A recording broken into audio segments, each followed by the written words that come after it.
پیش شہر نامہ آواز پر کی چنندہ خبروں کے ساتھ آپ کی میزبان سمینہ خان حاضر ہیں۔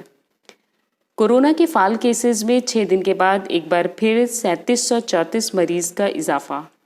نئی دہلی ملک میں لگاتار 6 دن تک کورونا وبا کو مات دینے والوں کی تعداد وائرس کے نئے کیسز سے زیادہ رہنے کے بعد گزشتہ 24 گھنٹوں کے دوران ان میں کمی آئی ہے، اور اس دوران جہاں 81,177 افراد شفایاب ہوئے ہیں، وہیں تقریباً 5,000 مزید اضافے سے 86,052 کیسز رپورٹ ہوئے، جن کے نتیجے میں فعال کیسز میں 3734 کا اضافہ ہوا۔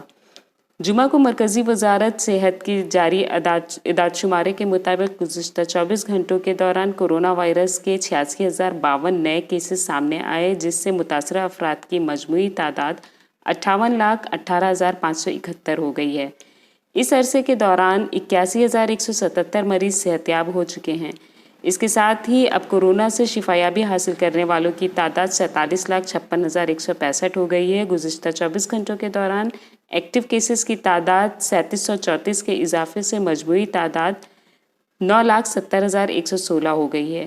اس سے قبل مسلسل 6 دن تک کورونا سے صحت مند ہونے والوں کی تعداد میں اضافے سے ایکٹیو کیسز میں کمی واقع ہوئی تھی۔ فعال کیسز میں ہفتے کو 3790، اتوار کو 3140، پیر کو 7525 اور منگل کو 27438، بدھ کے روز 7484 اور جمعرات کو 1995 عدد کی کمی آئی۔ بہار میں صوبائی اسمبلی کے الیکشن کی تاریخوں کا آج اعلان ہو گیا ہے۔ پیش ہے ایک رپورٹ۔ بالآخر کورونا وائرس کے سبب بہار قانون ساز اسمبلی کے 3 مراحل میں انتخابات ہونے کا فیصلہ کیا گیا ہے، اور 28 اکتوبر، 3 نومبر اور 7 نومبر کو پولنگ ہوگی، جبکہ ووٹوں کی گنتی 10 نومبر کو انجام دی جائے گی۔ Chief election commissioner Sunil Arora نے آج یہاں ایک پریس کانفرنس میں، جو کہ دلی میں ہوئی، بہار کے اسمبلی انتخابات کی تاریخوں کا اعلان کیا۔ انہوں نے کہا کہ یہ انتخابات انتہائی غیر معمولی حالات سے کرائے جا رہے ہیں، اور ان حالات کو مد نظر رکھتے ہوئے سیکیورٹی کے ساتھ ساتھ صحت سے متعلق پروٹوکول کے سلسلے میں بھی وسیع تر انتظامات کیے گئے ہیں۔ الیکشن کے اعلان کے ساتھ ہی ریاست میں ماڈل انتخابی ضابطۂ اخلاق نافذ ہو گیا ہے۔ انہوں نے کہا کہ اسمبلی کی 243 نشستوں کے لیے انتخابات 3 مراحل 28 اکتوبر، 3 نومبر اور 7 نومبر کو ہوں گے۔ تینوں مراحل کی ووٹوں کی گنتی ایک ہی دن یعنی 10 نومبر کو ہوگی۔ انہوں نے کہا کہ کورونا وائرس کی وجہ سے قرنطین میں رہنے والے ووٹر یا پوسٹل بیلٹ کے ذریعے ووٹ دے سکتے ہیں، یا وہ انتخابات کے آخری دن اپنی پولنگ بوتھ پر صحت کے عہدیداروں کی نگرانی میں ووٹ دے سکیں گے۔ سیاسی مبصرین کا خیال ہے کہ بے روزگاری، مہنگائی اور بے یقینی کی اس کیفیت میں نتیش کمار کی قیادت اور بی جے پی کی حمایت والی سرکار کا یہ الیکشن بھاری پڑ سکتا ہے، کیونکہ کورونا کے سبب مہاجرین کی بڑی تعداد کا تعلق ریاست بہار سے تھا۔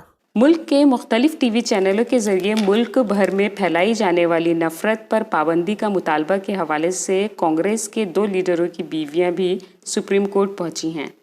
ٹیلی ویژن چینل پر ایک مباحثے کے دوران دل کا دورہ پڑنے کی وجہ سے اپنی جان گنوانے والے کانگریس کے لیڈر راجیو تیاگی کی اہلیہ سنگیتا تیاگی اور ایک اور سینئر لیڈر پون کھیڑا کی اہلیہ نیلما نے سدرشن نیوز کے بنداس بول پروگرام کے سلسلے میں مداخلت کی درخواست دائر کی ہے۔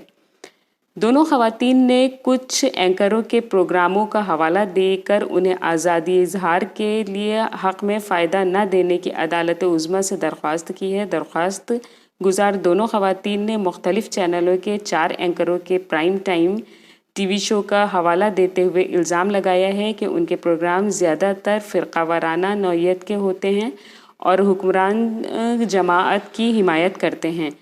وکیل سنیل فرنانڈیز کے ذریعے دائر درخواست میں ملک میں الیکٹرانک میڈیا کی صورتحال کا موازنہ نازی جرمن سے کیا گیا ہے، اور اس درخواست پر فوری سماعت کی عدالت عظمیٰ سے اپیل کی گئی ہے۔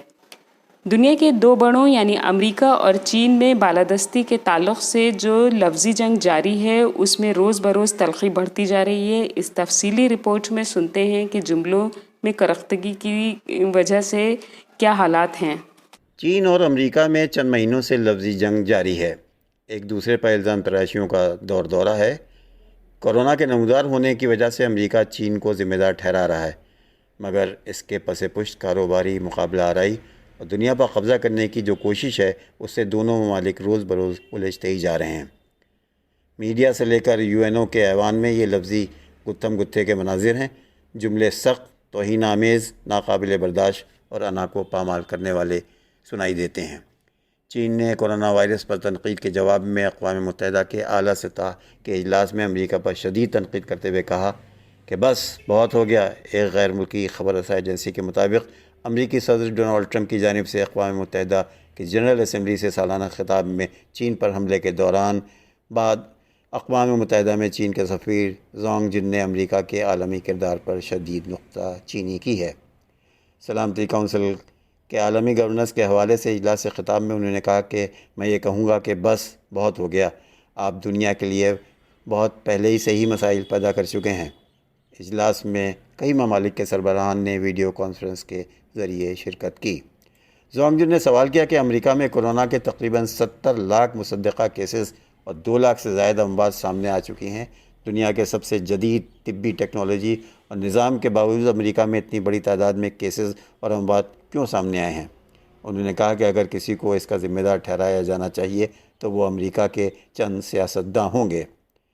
چین کے لیے امریکی رہنماؤں کے جملے کو دہراتے ہوئے ان کا کہنا تھا کہ امریکہ کو یہ سمجھنا چاہیے کہ بڑی طاقت کو بڑی طاقت کی طرح ہی برتاؤ کرنا چاہیے۔ چین کے سفیر نے کہا کہ امریکہ مکمل طور پر تنہا ہو چکا ہے اور اس کے لیے جاگنے کا وقت آ چکا ہے۔ ان کے اس بیان کی ان کے روسی سفیر نے بھی جذباتی انداز میں حمایت کی۔ نائجیریا کے صدر اسود محدود کی صدارت میں ہونے والے اجلاس میں اقوام متحدہ کے لیے امریکی سفیر کیلی کرافٹ نے اجلاس کے لہجے پر برہمی کا اظہار کیا۔ کیلی کرافٹ نے کہا کہ آپ سب کو شرم آنی چاہیے، میں حیران ہوں اور مجھے آج کے اجلاس کے مواد سے نفرت ہے۔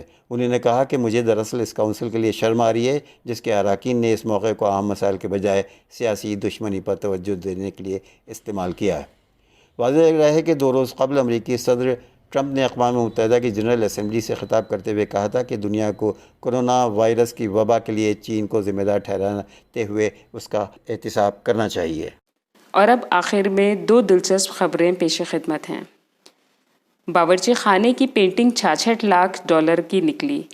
فرانس میں ایک بیوہ خاتون نے گھر منتقل کے دوران پرانا کاٹھ کباڑ فروخت کرنے کا اعلان کیا۔ ان کی دعوت پر نیلام گھر کے ایک ماہر نے گھر کا جائزہ لیا تو اس کی نظر باورچی خانے میں لگی ایک تصویر پر گئی تو معلوم ہوا کہ یہ حضرت عیسیٰ علیہ السلام کے ان ایام کی پینٹنگ ہے جب انہیں عیسائی عقائد کے مطابق مصلوب کیا جا رہا تھا۔ اطالوی فنکار سیمائے نے اس سلسلے کی 11 پینٹنگز بنائی تھیں اور ان میں سے یہ والی پینٹنگ روس سے فرانس پہنچی تھی۔ اس کی قیمت $40 لاکھ سے $66 لاکھ کے درمیان لگائی جا رہی ہے۔ دوسری خبر کے مطابق $13 کے سامان میں $6 لاکھ کا ہیرا برآمد۔ 1986 میں لندن کی خاتون ڈیبرا گوارڈر نے ایک سیل کے دوران ایک شیشے کی انگوٹھی $13 میں خریدی تھی جو ایک عرصے تک ان کے پاس رہی، یہاں تک کہ ان کی والدہ کی ساری کمائی ایک جعل ساز لے اڑا اور ڈیبرا نے مدد کے لیے گھر کی ایک ایک شے فروخت کر دی۔ جب انہوں نے انگوٹھی کو غور سے دیکھا تو اس پر قیمتی شے کا گمان ہوا۔ ایک جوہری کو جب دکھایا تو اس کی آنکھیں پھٹی رہ گئیں کیونکہ وہ ایک 26 کیرٹ کا ہیرا تھی۔ ڈیبرا نے اسے $6 لاکھ سے زائد میں نیلام کیا اور اس سے اپنی والدہ کی مالی مدد کی۔ دوستو، یہ تھی ہماری آج کی پیشکش۔ آپ سے گزارش ہے کہ آپ ہمارے اس پروگرام کو لائک، شیئر اور سبسکرائب کرنا نہ بھولیں۔ ساتھ ہی بیل آئیکن ضرور دبائیں تاکہ اپلوڈ ہونے والی ویڈیو آپ تک فوراً پہنچ سکے۔ بے حد شکریہ۔